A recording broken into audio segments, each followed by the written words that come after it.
Bom, hoje é o dia 16 de agosto de 2016. Faz algum tempo que eu não gravo vídeos, por uma série de fatores, principalmente a greve da CAESP, que durou 3 meses.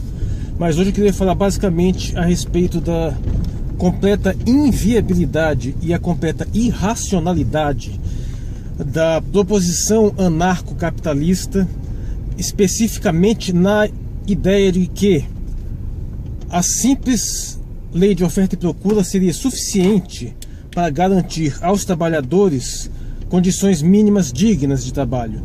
Porque esse pessoal propõe que você não precisaria de legislação trabalhista, não precisaria de Estado, não precisaria de nada além do próprio mercado para que os trabalhadores tivessem condições minimamente dignas e funcionais de trabalho, com remuneração suficiente para, inclusive, sendo os trabalhadores o próprio mercado consumidor, sendo que eles são a maioria da humanidade, promover uma sociedade minimamente sustentável.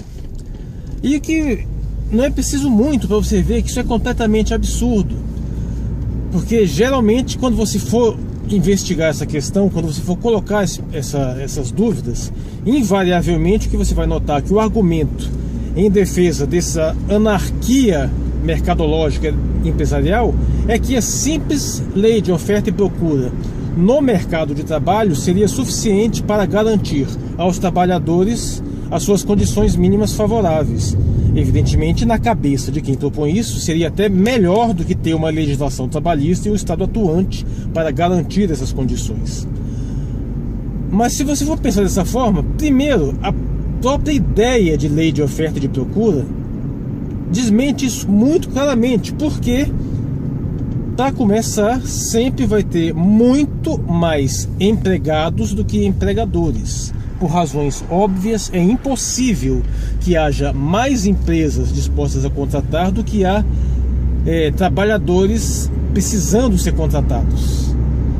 Mesmo que você chegasse na situação assim, já delirante, de que cada trabalhador é empresário de si próprio, cada empresa, então ainda assim seria igual, seria a mesma quantidade de empresas e a mesma quantidade de trabalhadores. Ou seja, totalmente absurdo isso. E sendo assim, pela mais básica lei de oferta e procura, quem que tem a vantagem? Aquele que detém o recurso mais escasso, óbvio. Então, sendo assim, o empresariado estaria em imediata vantagem sobre os trabalhadores pela simples lei de oferta e procura das ofertas de trabalho. E o que aconteceria? Ora, mesmo que o trabalhador fosse procurar, essa empresa aqui não me paga o quanto que eu quero, não me dá as vantagens que eu quero, então eu vou para aquela outra que dá mais. Mesmo que ele tenha essa opção, rapidamente aquela empresa que é mais vantajosa para o trabalhador vai ficar lotada. Ela não tem como contratar todo mundo, não tem como absorver todo o mercado de trabalho. Logo, os outros vão ter que se contentar em ofertas menores e, obviamente, só vai sobrar aquelas empresas que oferecem péssimas condições de trabalho.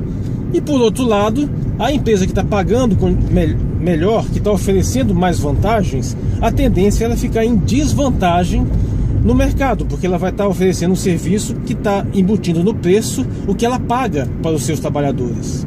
Sendo assim, ela vai ter tendência a perder concorrência para aquelas empresas que conseguem oferecer aquele mesmo serviço, aquele mesmo produto, no entanto pagando menos para os trabalhadores. Evidentemente, essa concorrência vai levar à redução salarial, ao achatamento de salários, até chegar a um ponto em que a grande maioria dos trabalhadores vão estar em más condições.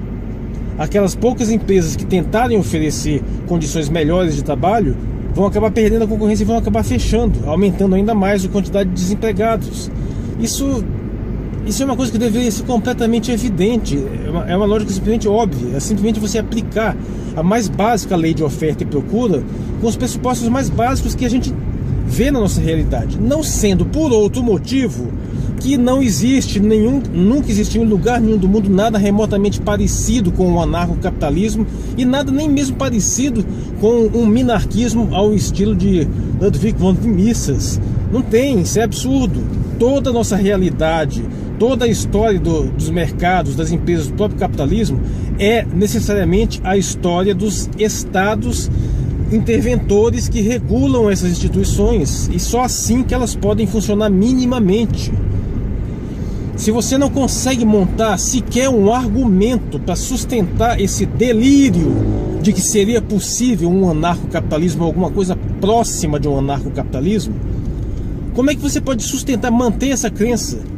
Se para começar não existe absolutamente nenhum exemplo na realidade, quer seja no nosso presente ou no nosso passado, e você não é capaz sequer de conceber uma estrutura assim minimamente funcional.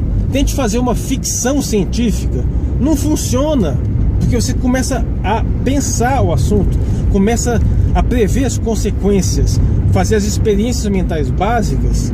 Esses pressupostos, essa ideia naufraga completamente, é incapaz de se sustentar no plano das ideias, quanto mais no plano da realidade. Então, como é possível que nós tenhamos por aí uma molecada assim, completamente sem noção, sustentando, ou pelo menos fingindo que acredita que isso é possível? Inclusive com canais do YouTube aí que tem tido bastante sucesso. Nem vou entrar no mérito de quanto que esses canais são financiados aí por grupos econômicos. Não vou nem entrar nesse ponto. A questão que pergunto é: como é possível fornecer um argumento minimamente sustentável para demonstrar que isso funcionaria, uma sociedade dessa é possível? E não sendo, então como é possível alguém levar adiante um sistema de ideias, defender um sistema de ideias desses que é completamente absurdo? E eu respondo, isso funciona no mesmo mecanismo que torna possíveis as religiões em si, e grande parte das ideologias. Elas são fundamentalmente, em sua base, irracionais, mas elas promovem racionalizações posteriores, na tentativa de sustentar um pressuposto fundamentalmente irracional. Esse pressuposto irracional é fortemente pegado emocionalmente, é um apego emocional. Como diria nosso genial Hume, que era um liberal, um ordo-liberal, com uma concepção completamente diferente disso que a gente tem aí, nesse liberaloidismo fajuto, a razão é a escrava das paixões. E todas as religiões, e a grande maioria das ideologias, talvez praticamente todas também, são fundamentadas num apego emocional, em motivações passionais muito fortes. Isso por si só não é ruim, porque elas podem posteriormente se racionalizar de uma forma eficiente, ou não. Mas como funciona então essa ideia? Como que funciona esse anarcocapitalismo, esse minarquismo, esse libertarianismo?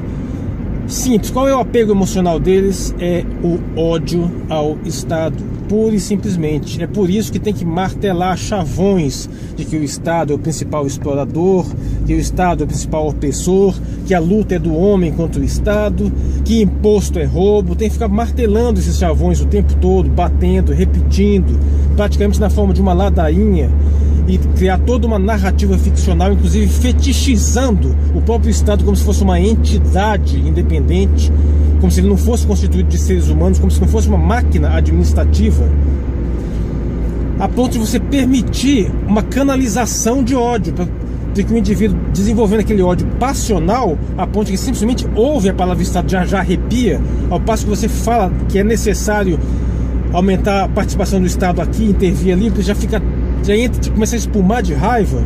E aí sim, para defender esse sistema de ódio, aí ele tenta criar racionalizações posteriores para fingir que existe alguma plausibilidade naquelas ideias completamente absurdas. E é assim que funciona essas crenças anarcocapitalistas, essas crenças minarquistas, cuja maior referência é um livro de ficção da Ayn Rand. É assim que funciona a mentalidade desse pessoal, baseado, antes de tudo, na aversão extrema que é desenvolvida pela entidade estatal, que cá para nós tem uma série de problemas, então não é tão fácil desenvolver uma certa raiva delas, isso aí é o de menos, mas que em vez de ir na direção de aperfeiçoar a instituição, de que a instituição passa a receber melhores mecanismos de controle e passa a atender melhor às necessidades da sociedade em peso, eles vão para o delírio de que é possível eliminá-la, propondo uma solução completamente fantasiosa e irreal, na realidade até mesmo irracional, como eu acabei de expor, a ponto de ficar nesse incompleto impasse, sem ser capaz de oferecer sequer uma única solução viável. Qual o objetivo final disso? Na realidade nenhum. É apenas porque aquilo que fica no meio do caminho, uma vez que o objetivo final é inatingível, pode ser útil. Qual que é a utilidade? A utilidade que vai ser um grupo de pessoas que vai defender obstinadamente, por exemplo, a política de privatização, a política do Estado mínimo, a política de isenção de impostos para os mais ricos, de desregulação do mercado de capitais, que vai favorecer as grandes fortunas. Então é basicamente isso, é por isso que o pessoal que tem muita grana põe dinheiro nessa porcaria dessa mentalidade.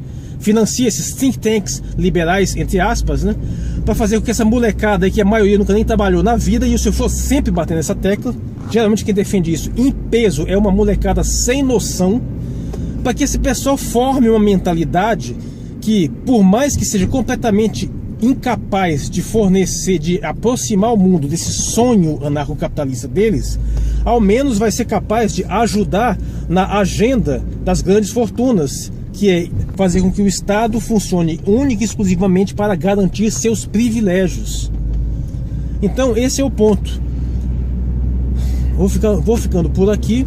Hoje é o dia 16 de agosto de 2016. 11 minutos de vídeo. Muito obrigado pela atenção.